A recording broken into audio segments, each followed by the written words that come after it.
Olá, pessoal. Vamos continuar a nossa aula de eletroquímica. Na aula passada nós estudávamos com mais detalhes essa força do cátion em tirar um elétron de alguma superfície que tem elétrons. Nessa segunda etapa, então, nós vamos estudar um sistema um pouco mais prático. Como é que eu posso imaginar um cátion?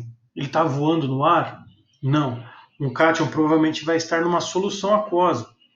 E aqui eu fiz um desenho esquemático de um becker contendo um líquido que parece meio azul. E não liga não esses pontinhos pretos, isso é coisa dos meus recursos. Mas nós temos um cátion N+, e eu vou mergulhar neste cátion uma fonte de elétrons, um metal. Nós sabemos que na química todo metal ele apresenta um mar de elétrons, onde esses elétrons inclusive providenciam o brilho metálico. Bom, então seria interessante para nós estudarmos essa capacidade de arrancar elétrons destes cátions. E aqui eu apresento uma tabela de potencial padrão de redução. Deixa eu colocar aqui o padrão de redução, no lugar certo. De alguns metais, de alguns cátions, na verdade, que serão interessantes para nosso estudo aqui inicialmente. Então eu tenho aqui a força do cobre do cátion cobre, portanto, cátion cobre em arrancar elétrons é de mais 34, o cátion zinco é menos 76, fraquinho, A prata, cátion prata para arrancar elétrons mais 0,8 e o cátion ferro, um potencial também não muito bom. Com isso nós conseguimos até perceber a nobreza do elemento químico. O cobre, elemento químico cobre, apresenta uma nobreza um pouco inferior à nobreza da prata, que parece ter uma nobreza muito maior. Olha o tamanho da força, é mais que o dobro da força do elemento cobre. Perceba o cuidado com que eu estou tendo em pronunciar as palavras, Porque quando nós falamos em cátion, subentende-se o que ele quer. Quando eu falo em elemento, subentende-se alguma propriedade particular dele. Bom, então vamos criar alguns sistemas que aqui eu coloquei. São 3 exemplos de reações espontâneas. Uma reação espontânea, o que seria uma reação espontânea? Seria uma reação que apresenta alguma evidência visual, alguma propriedade que nós podemos constatar. Propriedades organolépticas, por exemplo, que seria o toque, eu sinto que esquenta, visualmente eu vejo que muda a cor, eu escutei um barulho, opa, alguma reação aconteceu, ou o próprio cheiro da coisa, Nós estamos sentindo um cheiro diferente, alguma reação aconteceu. Uma reação espontânea na eletroquímica fica evidente quando existe alguma alteração nesse sistema. Como você pode imaginar essa alteração no sistema? Vamos lembrar que o nosso cátion, quando interage com uma superfície que apresenta elétrons, ela pode estabelecer um campo elétrico uniforme e uma força vai começar a tentar arrancar esses elétrons, neste exemplo do metal. Portanto, nesses 3 sistemas que aqui eu representei, qual seria a tendência? É que este cátion cobre retirasse elétrons deste metal ferro. Afinal, o ferro apresenta elétrons, é um metal. E o cátion cobre quer tirar. Como é que eu posso equacionar isso? Aqui eu coloquei uma representação genérica, digamos assim, de como que você precisa se portar numa questão de eletroquímica. É sempre importante você fazer a pergunta: quais são os reagentes? Quais são os reagentes? Quais são os reagentes? Eu não frisei à toa, gente. É muito importante vocês recordarem dessa pergunta. Quais são os reagentes? Muitas questões de eletroquímica envolvendo até baterias são muito difíceis porque os reagentes estão perdidos no meio do texto. Uma vez que você estabelece quem são os reagentes, você já vai conseguir definir quem que reduz e quem oxida. Perceba que aqui na ordem eu coloquei cátodo reduz. Quem é este? É aquele que recebe os elétrons. E quem destes dois, vamos voltar ao nosso exemplo, cátion, cobre e ferro, quem desses dois você acha que quer receber elétrons? o cátion cobre. Por isso que na sequência dessa linha eu coloquei o cátion N+, recebendo N elétrons, formando o elemento metálico. E aqui ao lado um potencial X em volts, digamos assim, que você deve copiar da tabela. Nós já podemos construir. Vamos alterar aqui alguns dados para você já entender como que eu posso estudar em termos de reação química essa reação aqui. Então vamos lá. Eu vou colocar cobre, 2+, ele vai precisar de 2 elétrons, formando o cobre metálico. E qual será o seu potencial? Pela tabela, é positivo 0,34.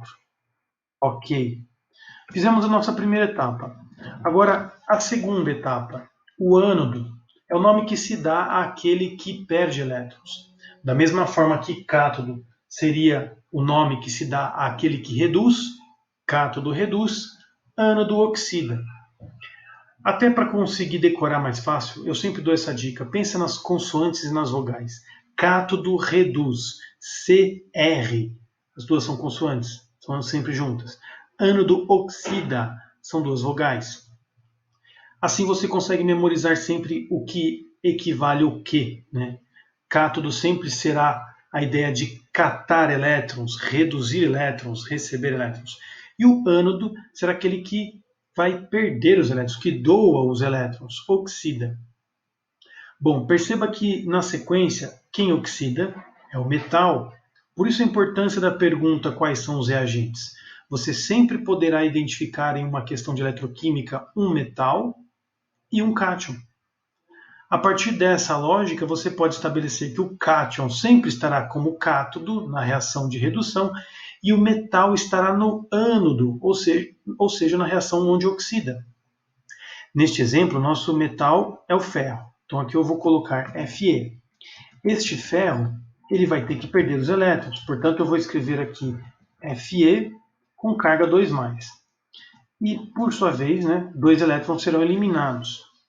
Agora, qual será o potencial dessa reação que eu acabei de escrever? Olhando para a tabela de potenciais padrão de redução, você tem ferro 2+, recebendo elétrons, formando ferro metálico. Isso não é exatamente a reação que eu quero, certo? A reação que eu acabei de escrever é exatamente o contrário.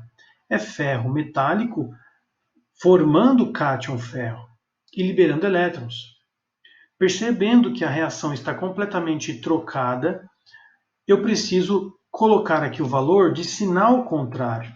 Então, em vez de copiar menos 0,44, eu vou copiar mais 0,44 volts, o que representa, então, o potencial dessa reação que eu estou analisando. Por fim, nós podemos resolver essa somatória, digamos assim, de duas semi-reações, que é o nome que se dá para essas reações em pedaços, envolvendo os elétrons. E assim nós podemos imaginar que o cátion que reagirá será o cátion cobre, cobre 2+, com o metal ferro, formando o cobre metálico e ferro na forma de cátion 2+. Qual será então o potencial final? Como eu tinha colocado ali, você somaria esses dois valores. Como nós trabalhamos com a lei de Hess, onde nós somamos os valores finais. Aqui, ao somar esses dois termos, nós vamos ter positivo 0,78 volts. Portanto, esse deve ser o valor do potencial final dessa reação espontânea que aqui nós estabelecemos entre o cátion, cobre, e o ferro metálico. Com essas informações, creio que você conseguirá resolver alguns exercícios a respeito de baterias. Lembrando que sempre estabeleça cátodo reduz, escreva a equação do cátion. Ânodo oxida, escreva a reação do metal que se oxida, verifique os potenciais que estão tabelados, faça o somatório das equações e também o somatório dos potenciais que você organizou. Lembrando, por fim, que quando você faz esse somatório de equações, o intuito é cancelar os elétrons que estão aqui presentes. Perceba que existe um fluxo de 2 mols de elétrons nessa reação, e eles sempre precisam estar iguais, sempre balanceados. Algumas questões apresentam problemas, né? Onde os números de elétrons não são iguais. Basta você fazer alguma adequação nas equações, multiplicando uma delas por algum número. E cuidado, hein? Essa multiplicação nas equações não acarreta mudanças no potencial padrão, pois este potencial padrão de redução ele é uma grandeza intensiva e não extensiva. Uma propriedade intensiva é aquela que não depende da quantidade. E no caso da entalpia, ela depende, por isso é uma propriedade extensiva. Nesse caso, não, são propriedades intensivas.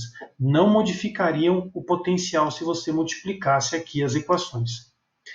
Resumindo, basicamente é isso. Memorizem cátodo reduz, ânodo oxida e bora para os exercícios.